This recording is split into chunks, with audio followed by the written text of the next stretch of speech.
아까 제가 말씀드린 대로 징계 아니면 시련 그리고 보수 그리고 회복, 하나님의 역사 섭리의 패턴이, 그러니까 그걸 제가 그랬죠. 교육의 과목, 교육 과제, 하나님께서 어떤 과제들로 교육을 시키나. 커리큘럼이죠. 우리가 이 땅 위에 이 계시 세계에 보낸 것은 타락한 우리 인간을 이 타락 내쫓아서 계시 세계에서 살게 하는 것은 여호와 경외하기를 가르치게 하려는 것이 주목적이다. 그래서 성경이 여호와 계시다. 이제 그렇게 통하는 거죠. 그러면 여호와 계시하는 방법이 바로 이게 이제 과목인데, 처음에 하나님께서 선택해서 영원전에 선택했잖아요. 선택한 백성을 소명 불러가지고 바로 하나님께서 언약을 하죠. 언약은 불러서 백성 삼는 거예요. 백성, 당신의 백성을. 그래가지고 이제 징계 아니면 시련을 시켜가서, 근데 거의 우리에게는 시련보다도 징계 차원이 대부분이죠. 시련은 욥은 오실 그리스도에 대한 모형이라는 의미에서 욥은 시련으로 정리가 되죠. 예수님이 이 땅 위에 오셔서, 죄 없는 예수가 오셔서 많은 고난을 당하신 것은 하나의 시련적 의미고, 우리의 죄과를 졌다는 데서는 징계를 받으시는 것이고, 내가 받아야 될 징계를 예수님이 대신 받으셔서 결국 예수님을 십자가에 못 박아 죽인 자들을 다 보수를 하잖아요. 그래서 지금 유대인들이 예수를 죽이고 지금 아직도 징계를 받고 있는 거죠. 환난을 겪고 있잖아요. 지금도 환난이 끝나지 않고. 그렇게 이제 예수 죽인 죄를 보수를 하시고, 그리고는 바로 하나님의 택한 백성들, 이방인이죠. 우리 이방인들은 또 불러서 이제 하나님의 나라가, 진짜 신령한 실체적인 하나님의 나라가 다시 세워지도록 그렇게 섭리하는 것. 그래서 여호와 경외하기를 배우게 하려는 것이다. 그러니까 우리가 교회를 세우고 교회 세우는 일에 봉사하도록 쓰임받는 것은 우리들로 하여금 여호와 경외하기를 배우게 하려는 것이지, 그 일을 안 하면 하나님이 정말 구원할 수 없기 때문에 우리들로 하여금 구원할 목적으로 교회 일을 시킨 게 아니다. 예수님이 그런 적이 있죠. 제자들을 이제 전도를 내보냈잖아요. 갔다 와가지고는 막 예수님께 자랑을 늘어놓습니다. 막 병자가 났습니다. 귀신이 나가고 막 능력이 나타나고 그러니까 예수님이 조용히 하시는 말씀이, 얘들아, 귀신이 떠난 것을 기뻐하지 말고 너희 이름이 여기 생명록에, 영원전부터 내 이름이 생명록에 기록된 것을 기뻐하라. 그 말이 아주 깊이 다가오잖아요. 하하. 그래서 이제 그런 걸 제가 깨달은 거죠. 그런 말씀 속에서.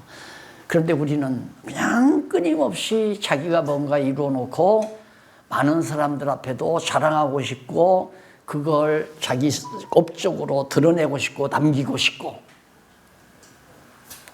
그래서 생각이 확 바뀌더라고요. 모든 생각이 전부 다 바뀌어버려요.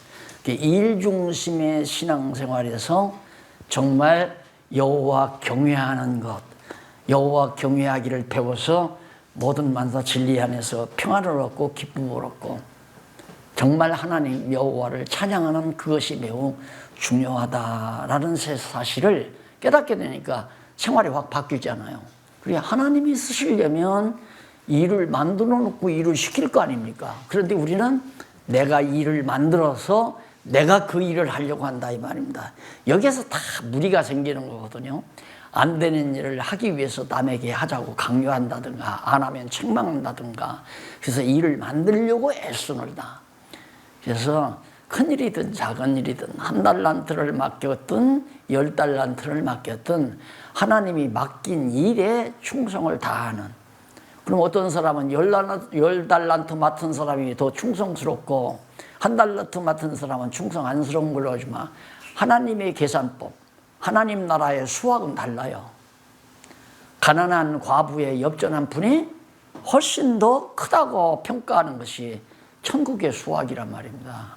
지상 수확은 그게 아니잖아요. 100보다는 하나가 작지요. 100이 많고. 부자가 자기 생활 다 하고 남은 돈 호주머니에서 꺼내서 용돈에서 남은 돈 베푸는 거하고 가난한 과부가 한 푼을 내는 거하고는 하나님 보시기에 완전히 달라요. 그러니까 큰 일을 하느냐 작은 일을 하느냐가 중요한 게 아니라 얼마나 마음을 다해서 했는가가 중요하다는 얘기죠. 한 영혼을 위해서 정말 내가 예를 들어서 우리 회장님 모시고 만날 이렇게 매주 4년 동안 어디 조용한 카페에 만나가지고 조용한 구석에서 성경을 4년 동안 가르쳤다. 정성스럽게. 안 늦고 빼먹지도 않고 아주 정성스럽게 그거 하고 한 20-30명 모여놓고 하고 그냥 바쁘면 하기 싫다고 안 나오고 그냥 농땡이 치고 그러면서 하는 거하고는 완전히 다르다.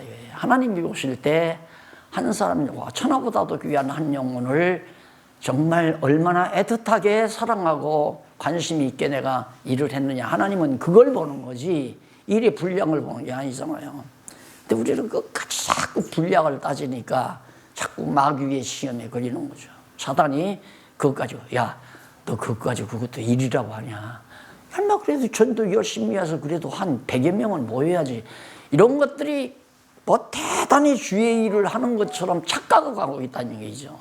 그러니까 하나님이 큰 일 맺기든 적게 맺기든 하나님이 이렇게 해가시는 일이니까 이걸 늘 보면서 나의 입장에서는 내가 여호와 하나님을 경외하는 지혜를 흐리지 않게 하는 거.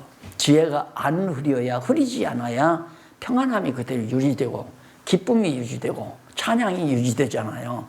지혜가 흐려져 버리면 불만이 생겨요. 그래 욕심이 생기고 불만과 욕심은 이건 사단의 도구라고 하는 걸 깊이 명심을 하면 감히 불만 못하죠. 나태, 게으름, 소홀히 여기는 것. 오늘 수요일 이렇게 만나는데 한 10여 명이라도 나와야 하는데 겨우 두 사람은 각자 기도하고 갑시다. 이건 안 되는 얘기죠. 하기로 했으면 두 사람이 나와도 정말 성실하게. 근데 그것도 억지로 안 돼요. 억지로 안 되고 저는 경험을 해보니까 내가 언젠가 얘기했잖아요. 춘천에 매주간 갔거든요. 매주간. 근데 매주간 가는데요. 한 번은 춘천에서 특별히 감리교 교인인데 자기네 집에서 자리를 마련할 테니까 오시라고 연락이 와가지고 특별한 날에 갔어요. 갔는데 저희 집사람이 운전을 하고 내가 이제 옆에 타고서 이제 갔는데 어느 권사가 감리교 권사가 자기 집에다가 친구 하나를 데려다는 거야. 그래도 대여섯 명도 아니고 그러니까 거실도 다 안 채워졌죠. 단 두 사람이에요. 두 사람 놓고 내가 아무런 낙심도 하지 않고 그런 데 대한 얘기도 안 하고 막 열심히 하니까 우리 집사람이 김여숙 씨인데 옆에서 보니까 한심한 거야. 내가 저런 남편하고 내가 사나 싶었던가 보죠. 그러니까 어떻게 아무리 운전하고 피곤하다고 해도 자기가 안방에 들어가 떡 벽에 놓고 낮잠을 자요. 자기는. 남편은 지금 뿔뿔 땀을 흘리면서 가리키는데. 그래서 나는 이해를 했죠. 한심한가 보다. 그래 내가 생각해도 참 내가 미친놈이지. 응? 그래 두 사람 놓고 그렇게 할 이유가 뭐요? 아니 나 오라고 해놓고 그게 사람 두 사람 모아놨느냐고. 이렇게 할 수 있잖아요. 그런 마음이 저는 없는 거예요. 그게 내 마음이 아니에요. 하나님이 그런 마음을 줘서 그렇게 하게 하시는 거죠. 아내가 비웃는 것도 모르고 그런 거 상관없어요. 그러니까 그렇게 하는 것조차도 하나님께서 하시는 거기 때문에 우리 마음에 많이 나왔으면 좋겠다. 교인들이 더 나왔으면 좋겠다. 나태하고 그 다음에 욕심부리고 이건 벌써 마귀가 가져다주는 내 자신에 대한 그 낚싯밥이라고 생각을 하시면 틀림이 없죠. 범사에 크든 작든 한 달란트라도 마음을 다해서 자기 생활비 전체를 갖다 드리는 마음으로 그렇게 하기 때문에 이런 하나님의 교육 방법이 바로 당신의 백성들에게 여호와 경외하기를 배우게 하려고 이렇게 섭리해 가시는 거다 하는 얘기예요. 그래서 대적의 보수에 대한 예언이 2장인데 그 가운데서 이제 2장 1절로 7절에 경고대로 블레셋 해변이 유다 목축장이 될 것을 예언합니다. 다 아시다시피 이렇게 되면 여기가 갈릴리 호수고 사해바다 아니에요. 여기가 블레셋이거든요. 블레셋. 이게 블레셋 해변가로 산악지가 아니고 평평하다 이 말이죠. 여기 이 해변가의 평평한 땅이 다시 회복될 하나님의 백성들의 목축장, 양무리들을 키는 목축장으로 바뀐다. 그러니까 하나님이 당신 소유, 블레셋 땅이든 아수르 땅이든 바벨론 제국 치하의 영역이든 다 하나님의 소유 아닙니까? 하나님의. 이 지구 땅덩어리가 하나님일 뿐만 아니라 태양계도 하나님의 것이고 태양계 밖에 있는 모든 위성들도 이 우주 전체가 하나님의 소유이기 때문에 하나님이 관리하시는 건데 우리는 그게 아니라 저거 내 이름 앞으로 있으면 내 것이라고 생각하기 때문에 이제 욕심이 발동하는 거죠. 욕심이 발동하면 이제 뭐 수단 방법 가리지 않고 내 것 만들기 위해서 그래서 사람들이 다 정말 욕심을 부리고 시기하고 질투하고 사는 거 아니겠습니까? 네. 모든 우주 만물이 하나님의 소유이기 때문에 이걸 블레셋에 맡겨줘서 다스리게도 하고 블레셋을 멸하고 블레셋도 원수니까 이것도 망하게 해서 결국 회복될 유대인들의 목축장으로 바뀌어 놓게 해주겠다.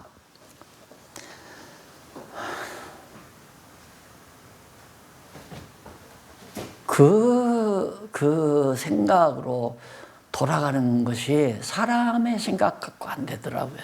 사람의 생각으로는 도저히 납득이 안 가요. 그런데 그렇게 점점 자기 스스로가 변화되는 걸 느끼게 되거든요. 내 이름 앞으로 있는 것도 하나님이 언제 가져가면 다 가져간다. 내 이름으로 있지 않는 것도 하나님이 휴유하시면 다 내 앞으로 돌아온다.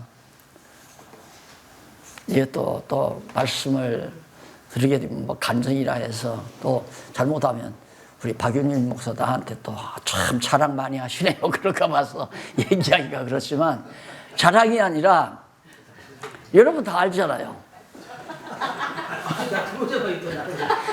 꼭 내가 박 목사님 얘기만 하려면 들고 여러분 뭐 몇 번 얘기해서 알죠. 생각해 보세요. 장로들 분이 나한테 수십억 대 재산을 땅 5, 600평 별장지대 그때 한 5, 600만 원 갔어요. 지금은 1000만 원 넘죠. 그걸 날들어 지정만 해달라고. 그리고 거기다가 자기가 집을 지어서 목사님 내가 그때는 전세 살 때니까 이사시켜 드리겠다고. 야 이거 하나님이 나에게 준 축복이다. 그리고 얼른 받았을 거 아니에요. 이런 말하면 사람들이 실제 고지를 안 들어요. 근데 사실이거든요. 실제 사실이에요. 그리고 임야 2만 평도 저 이천에 있는 임야 2만 평도 내 이름으로 다 등기까지 다 내줬어요. 도로 돌려줬잖아요. 도로. 왜? 거기다가 이제 목사님들 은퇴관 지려고 했는데 그게 질 수가 없으니까 내가 뭐로 그러고 가지고 있어요. 그래 돌려줘 버렸어. 그러니까 그 말을 처음에 듣는 분은 의아해가지고 목사님 그거 진짜요? 그럼 진짜지. 그럼 가짜 얘기하겠어? 목사님 어떻게 그랬어요? 나도 몰라. 어떻게 그렇게 마음이 쓰여가지고 그렇게 됐지. 그래서 내가 고백을 하는 거예요. 내 마음대로 안 된다. 내 마음을 초월해버려요. 하나님이. 그러니까 왜 그러냐면 여기 지금 이런 말씀이 바로 힘이 되는 거예요. 네 것 내 것이 어디 있냐. 하나님께서 내 것 너한테 다 가게 하면 다 가는 거고 네 것 너한테 오게 되면 오는 거고 내게 수십억 재산이 필요하다면 내가 당신한테 안 받아도 어떻게든지 내게로 이 수십억 재산 온다.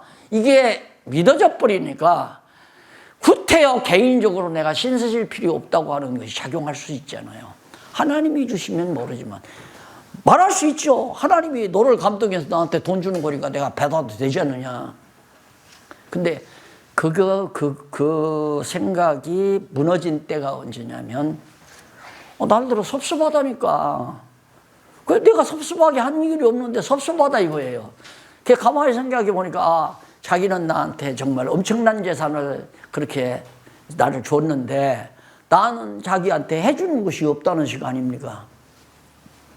바로 그냥 가져가라. 필요 없다. 나는 거기다 내 묘쓰려고 하는 것도 아니라 이런 마음이 누가 주는 하나님이 주시는 거란 말입니다.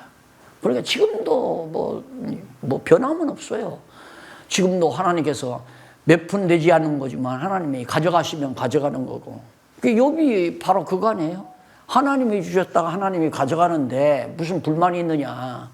또 가져가셨다가 주고 싶으면 또 주실 거고. 이렇게 안 하면 욕심 안 부릴 수가 없어요. 성경 모르고 어떻게 욕심 안 부려요?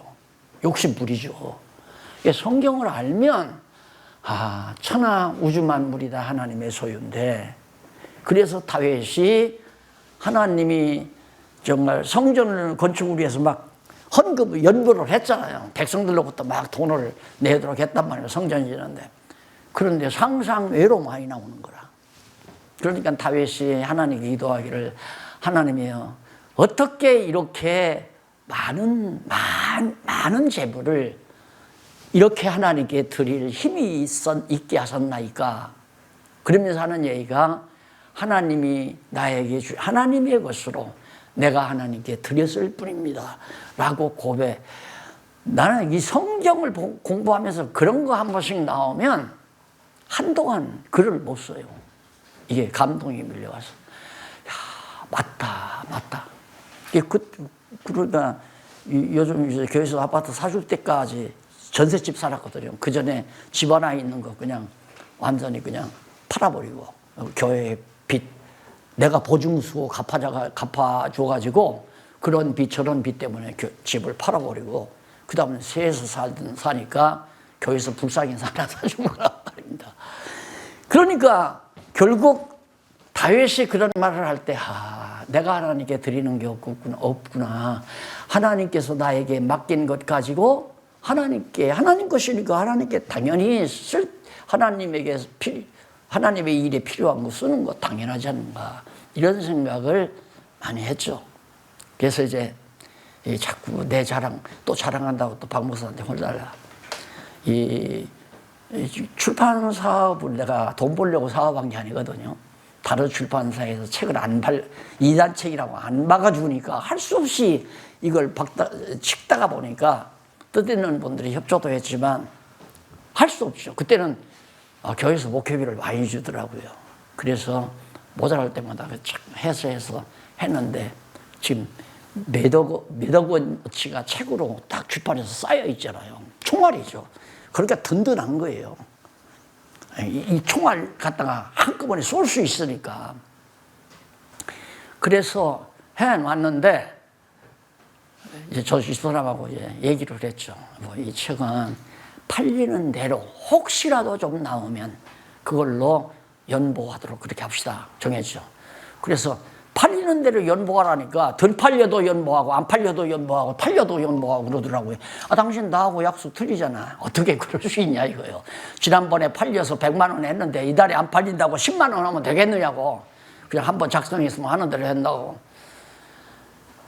근데 이런 얘기를 오해하는 분들이 더 많이 있어서 그런 작가가 책 팔아서 부자 된다고 하는 자꾸 내가 이러다 보니까 변명이 되는데 그런 생각이 이런 데서 나오는 거예요. 내가 블레셋 해변가를 너희 목축장이 되게 하겠다 하나님께서. 블레셋 땅은 점령도 못했어요. 유대인들이 이스라엘 백성들이. 근데 하나님이 주겠다고 하잖아요. 그러니까 시련이 끝나고 징계가 끝나고 원수들하고 보복하고 다시 예루살렘에 돌아오면 바로 이 블레셋 땅 해변을 목축장으로 주겠다. 하나님이 주면 얼마든지 주는 거예요. 하나님이 주시면. 그래서 돈 없어서 일 못하는 법은 없겠구나. 하나님이 시키는 일은 시키려면 일할 수 있는 환경을 하나님이 주신다. 그게 믿어지는 거예요. 그래서 사도 바울이 처음 초대교회 당시에 선교 활동할 때 많이 선교비 보내면 일 많이 하면서 부유하게 살고, 적게 보내면 가난하게 살면서 일을 하고. 맞다, 이게 맞은 거다. 이것이 하나님이 주시면 넉넉하게 큰일 하는 거고, 안 주시면 작게 어려움 겪으면서 하는 거고, 이게 하나님이 시키는 일이다. 이게 확증이 떨어져 버리는 거죠. 그래서 그렇게 교회 일은 해야 된다. 그러니 미리 인간들끼리, 자, 금년 예산은 한 15억입니다. 15억 나와야 됩니다. 그리고서 이제 하면은 내가 재직회 하면서 몇 년 동안 재직회 하면서 매주일마다 성도님들 50만 원이 이달에 모자랐습니다. 또 어떤 때는 100만 원이 모자랐습니다. 이러면요, 목회비 받아서 밥해 먹은 것이 넘어오려고 그래요. 야, 내가 왜 이렇게 살아야 되나? 바울도 이렇게 살았을까? 그것 때문에 참 고민 많이 했어요. 많이 주는 것도 고민스럽고, 적게 주는 것도 고민스럽고. 그래서 이걸 어떻게 되면 벗어나나, 그걸 벗어나는 진리를 성경에서 발견하고 교회 개혁을 시작한 거예요. 세상이 이렇게 편하고 좋은 걸, 먹은 밥 넘어올 필요도 없고, 하나님이 주시는 대로 먹고 살면서 시키는 일 열심히 하면 되고, 마음 편안하고 늘 기쁨이 있고, 성경대로 2장 8절로 15절, 모압과 암몬 또는 구스와 아수르가 패망할 것. 그게 블레셋 패망한다는 얘기거든요. 그 다음 암몬, 모압 여기도 다 패망한다. 그 다음 구스, 이 밑에 구스 땅 있잖아요. 아라비아 구스 땅. 그 다음 아수르, 이 북쪽 땅. 그러니까 주변 국가 다 망한다 이 말이에요. 다 원수들 다 하나님께서 원수 갚아주겠다.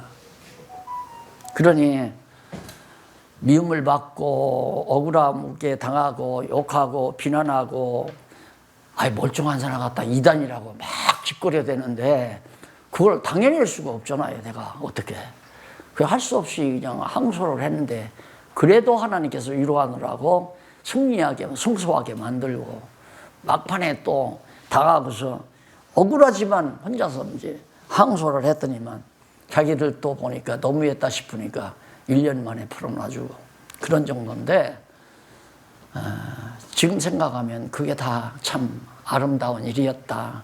그 일 아니었으면 내가 오늘 이렇게 이 정도의 신앙이라도 잘할 수 있었겠는가. 나도 인간인데 모든 일이 승승장구, 모든 일이 다 잘 되기만 하면 역시 박용기는 실력이 있어. 능력도 있고 정말 사람이 똑똑해. 이런 생각을 스스로 안 할 수가 없죠. 그러다 보면 교주되는 거 아니겠어요. 무시하고, 사람 무시하게 되고, 자기 잘난 척 하게 되고, 자기 이름 자꾸 내려고 그러고, 선전하려고 그러고. 이렇게 할 때 여기다가, 박 목사님, 여기다가 내 사진 하나 올려가지고, 이 프랑카트 하나 써붙이지. 박용기 목사 매주 금요일날 공개 강좌하고 하나 써붙이지. 써붙이고 싶은데요. 우리 아버지라고 착각할까봐. 나 써붙이고 싶죠. 박윤민, 박용기. 그래, 휘발유 뿌리고 내가 불질러 버린다, 내가. 프랑카트에다가. 우리 아버지가 이름이 박용기잖아요. 큰 놈은 작은 놈. 이제 아마 제가 어떻게 보면 자랑하는 것 같지만, 자랑하기 위해서 한 얘기는 절대 아니에요. 하나님이 하시니까 되더라. 그 얘기를 실감나게 하기 위해서 내 자신을 고백한다는 의미로 해가는 겁니다. 아멘. 그게 내가 지나고 나서도 어떻게 그럴 수가 있느냐. 물구름이 이렇게 나를 쳐다봐요. 목사님, 그거 진짜입니까? 아니, 진짜지. 그러면 가짜를 내가 무슨 내 자랑하느라고 그렇게 거짓말 하겠어. 진짜야. 3장 한 숟가락 삼면 유다의 회복에 대한 예언이죠. 그 아주 너무 여기 회복 나오잖아요. 보수했으니 회복. 시련 징계하고 원수 보복하고 회복하고 꼭 이건 하나님께서 여호와 경외하기를 배우게 하는 가르치는 커리큘럼이다. 항상 여자 목사님 자꾸만 이 성경신앙 커리큘럼 하는데 이 성경이 하는 커리큘럼이에요. 하나님이 가르치는 커리큘럼. 징계하고 백성 삼아서 그러니까 영원한 때에 선택받은 백성을 때가 되면 불러서 자기 백성 삼아가지고 자기 백성이니까 늘 보관해야 되잖아요. 안 그러잖아요. 예. 영원전에 택했기 때문에 갈대아 우리에서 아브라함 불러가지고 백성 삼을 걸 언약하시고 언약한 다음에 아브라함 실현하죠. 그리고 야곱의 후손 70명 되는 사람 애굽으로 보내서 온갖 시련 다 겪게 해요. 그리고 애굽을 망하고 홍해바다 건너게 해요. 시내산에서 완전히 또 백성과 계약을 맺어요. 그리고 또 하나님께서 시련을 주어요. 연단을 징계를 광야 시련을 줘가지고 그 다음에 계속해서 여기 모압, 암몬, 에돔 이들 과거 이스라엘 야곱을 괴롭혔던 이 사람들을 하나님께서 보수하고 가나안 땅 정복해서 여기서 백성으로 살아가도록 하게 한 다음 그걸로 끝내는 게 아니라 또 징계하고 또 보수하고 회복하고 곤고한 날과 형통한 일을 그렇게 반복해 준다. 우리도 마찬가지예요. 하나님께서 스스로 종으로 불렀다고 해서 늘 형통하게만 하는 것이 아니라 지혜자는 이렇게 생각해야 돼요. 모든 일이 잘 되면 하나님께서 또 한 번 나를 징계를 하든가 내가 뭘 지금 잘못하고 있어요. 뭐를 잘못하고 있으면 하나님의 사랑의 채찍이 내게 기다리고 있겠구나 이렇게 생각하고 그래도 뭐 잘못은 크게 잘못하는 일도 없고 성경대로 잘 가르치고 있고 충성을 다해서 정말 나태하지 않고 열심으로 주의 일에 다 같이 하고 있는데 모든 일이 다 잘 돼요. 그러면 그럴 때 잘 되게만 하시는 하나님이 아니라 안 되게도 하시는 하나님을 미리 예측을 해야 지혜자다. 그래서 하나님이 나에게 징계 아니면 시련을 또 주시겠구나. 그러면 와요. 또 그런 것들이 오면 왜? 괴롭히고 교회를 어지럽히고 교회를 정말 혼란스럽게 했던 자들에게 하나님께서 보수하죠. 그들이 택한 백성이 아니라면 원수를 갚는 거고 택한 백성이라면 그들에게도 깨닫도록 하나님께서 호된 징계를 해서 깨닫게 해서 다시 완전히 회복해가지고 또 형통함을 누리게 하시고 그래서 우리 말씀을 깨닫고 무장된 성도들은 어떤 경우도 낙심하거나 좌절할 필요 없다. 잘 안 될 때는 잘 형통케 하실 하나님을 소망 삼고 사는 것이고 잘 될 때는 미리 하나님이 나를 기르기 위해서 연단을 또 시키셨구나. 이걸 예감하고 살면 반드시 그렇게 또 되지니까 이것이 곧 지혜자들의 삶의 올바른 자태다. 그런 얘기입니다. 그래서 3장 1절로 8절에 보면 불의한 성읍을 더럽힌 열국을 모아 멸하실 것을 불의한 성읍을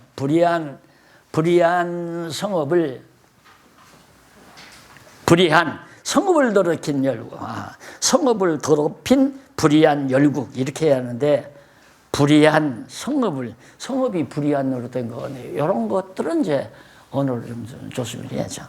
그러니까 이 모든 나라들이 특히 아수르를 비롯한 또 바벨론을 비롯한 특히 바벨론요 이제 요때니까 성전이 헐릴 때 있잖아요.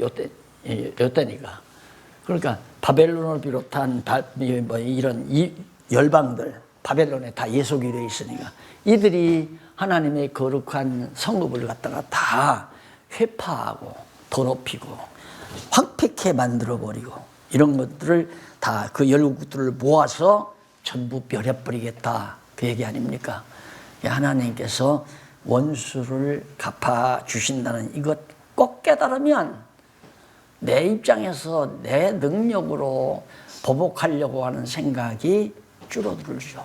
자꾸 예를 들어서 내가 법에다가 이건 법에 상소하면 세상법에 가면 100% 이긴다 해야 되겠다. 이 힘이 100이면 상소하죠.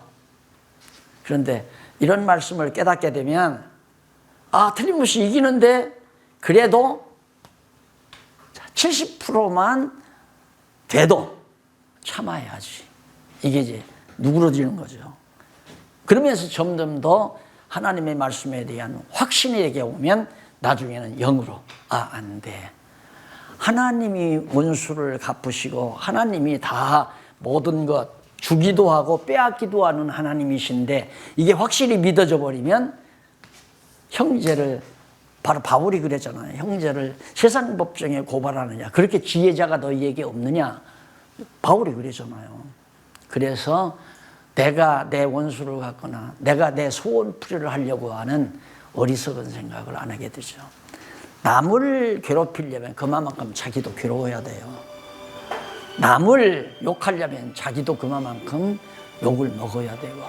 그래서 정말 원수를 사랑한다고 하는 그 말이 허공에 뜬 말이 아니에요. 하나님께서 그렇게 하게 하신다.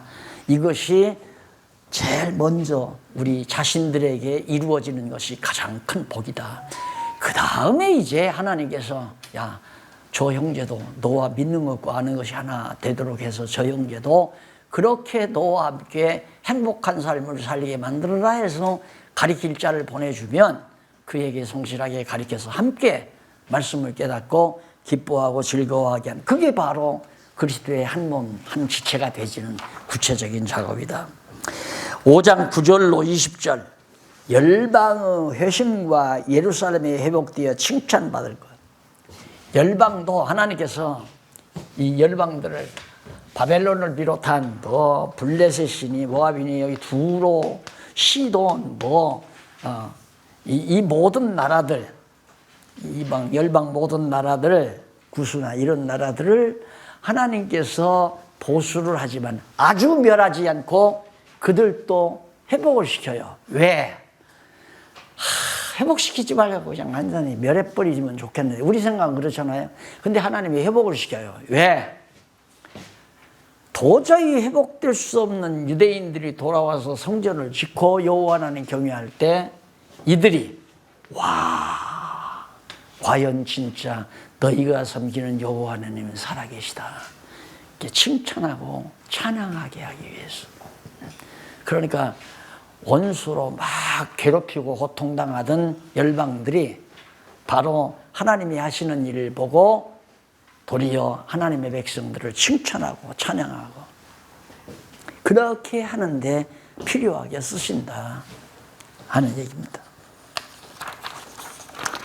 자, 이렇게 해서 일단 스바냐 끝을 냈죠. 스바냐 이게 이제 아까 말한 대로 요때 예레미야가 예언할 그 시기에 세 명의 선지자가 예언했죠. 첫 번째 스바냐가 이제 예언한 것은 끝났어요. 그러면 스바냐, 학계 아니죠. 학계, 스바냐, 학계, 스가랴, 말라기 넷이죠. 넷 남았죠. 넷. 여기는 끝났고요.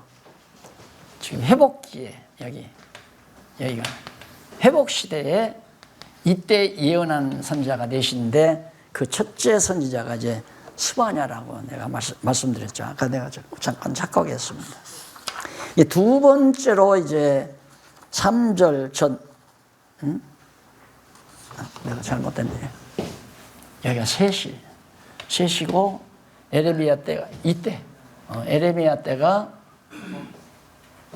에스겔 다니엘 빼고 에레미야 때 넷이라고 했나요? 네? 네. 넷이고 이때 5이고요. 그러죠? 그러면 5, 9, 12 딱 맞네요. 그러니까 북이스라엘 망할 때 이사야와 함께 예언한 5명의 소선지자, 남쪽 유다가 망할 때 에레미야와 같이 예언한 선지자가 소선지자 중에 4이고 그 다음 회복 예루살렘으로 돌아와서 나라를 회복할 때 그 시기에 예언한 자가 3명인데 그게 학개, 스가랴, 말라기 셋이라고 그랬어요. 그럼 전 제사 회복에 대한 예언인데 예루살렘만 회복되는 게 아니라 백성들이 귀환할 뿐만 아니라 이제는 성전이 회복된다. 그러니까 완전히 이때 성전을 불태워버리고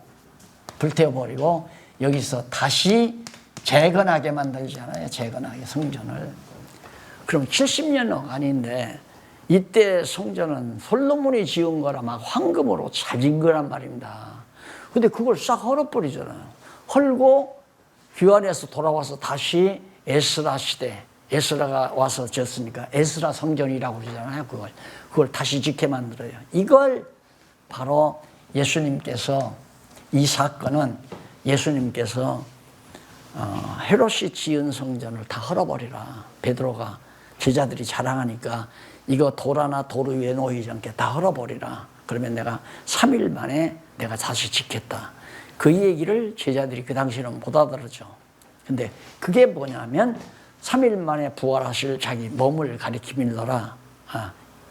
사도 요한이 그걸 깨닫고 그렇게 설명을 했어요.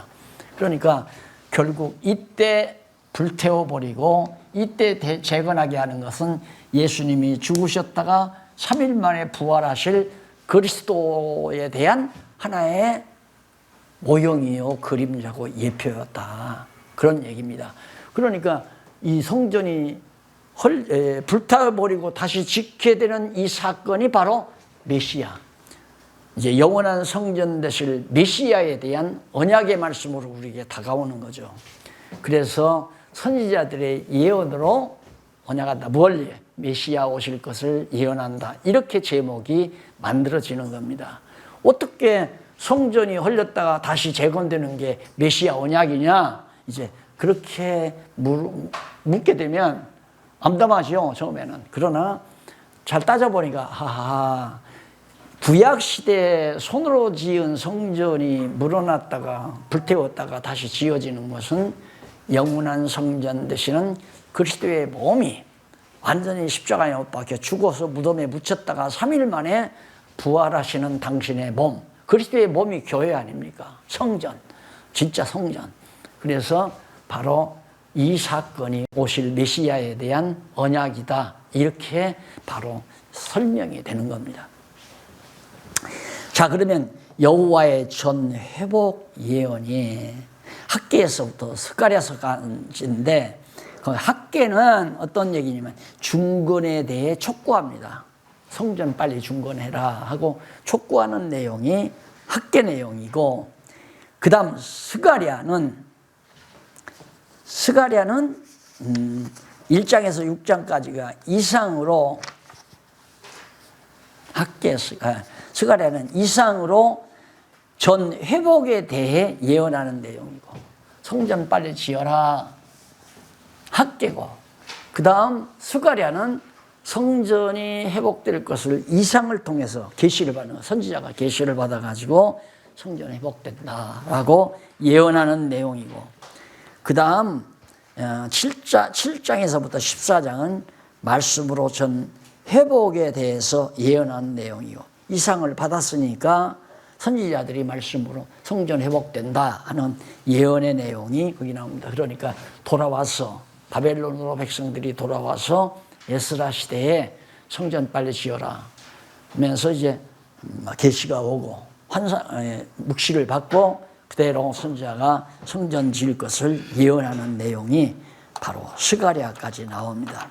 그러면 그 전에 학계 내용이 뭐냐면 6588페이지 한쪽 가로 1번 전 중건의 촉구와 예언, 전을 빨리 다시 지어라. 촉구하면서 바로 학계가 예언하는 내용인데, 그 내용 가운데 1장은 전 중건을 촉구하며 착공된 사실을 증언합니다. 빨리 성전 지어라 그렇게 촉구했는데 벌써 기초가 닦아지는 거예요. 성전 터가 놓여지는 거예요. 이때 이제 대단하게 유대인들이 돌아온 예루살렘으로 돌아온 백성들이 막 통곡하면서 옵니다. 너무 감격스러워가지고. 그러니까 참 재미나요. 헐레지 않고 그냥 있었으면 그 간격이 없죠. 그냥 아마 우상의 전당으로 만들었을 거예요. 하나님께서 감격하도록 만드는 방법이 헐었다가 돌아오게 만드는. 우리 인간은 한번 이렇게 다운돼야 된다니까요. 안 그러면 감정의 변화가 없어요. 한번 다운이 돼야지. 그러니까 부부싸움 자주 하면서 그냥 같이 살면 그냥 계속 싸우며 삽니다. 우리 그러지 말고 그러면 이렇게 서로 속상할 바에야 서로 한번 분방해보자. 그래도 안 되면 그럼 분가를 해서 이혼은 하지 말고 분가를 해서 한번 따로따로 살아보자. 네가 나갈래? 내가 나갈래? 이렇게 분가해서 남편은 그냥 매일 밥 해먹기 싫으니까 라면이나 삶아서 먹고 여자는 혼자서 밥해서 혼자 먹자니 참 답답하고 그렇게 몇 달 살다가 보면 혹시라도 전화 안 오나 기다리고 혹시라도 전화 안 오나 그렇게 해서 다시 합치면 함부로 이제 그렇게 안 하죠. 분방하자 소리도 안 하고 분가하자 소리도 안 하고. 예.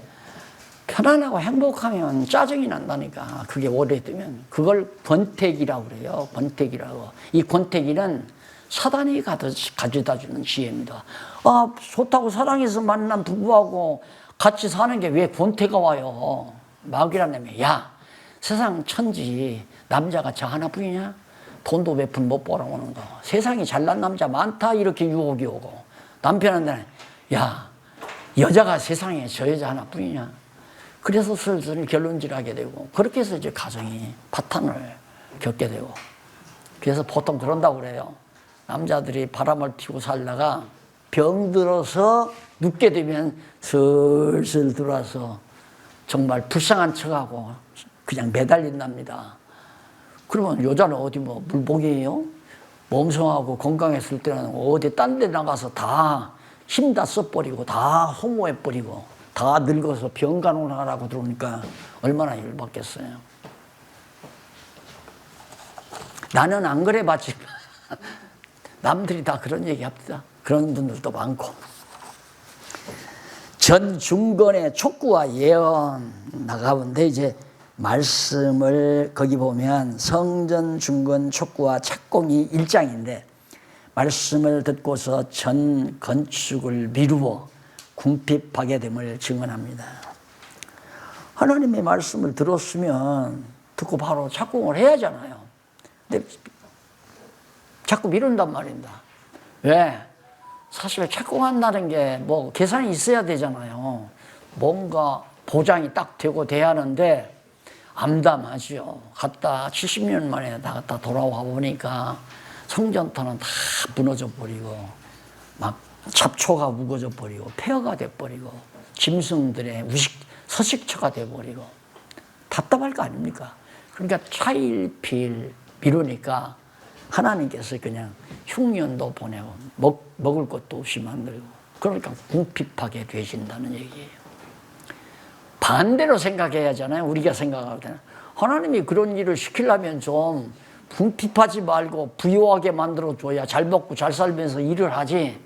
근데 안 그렇다니까요. 편안하면 딴짓해요. 편안하면.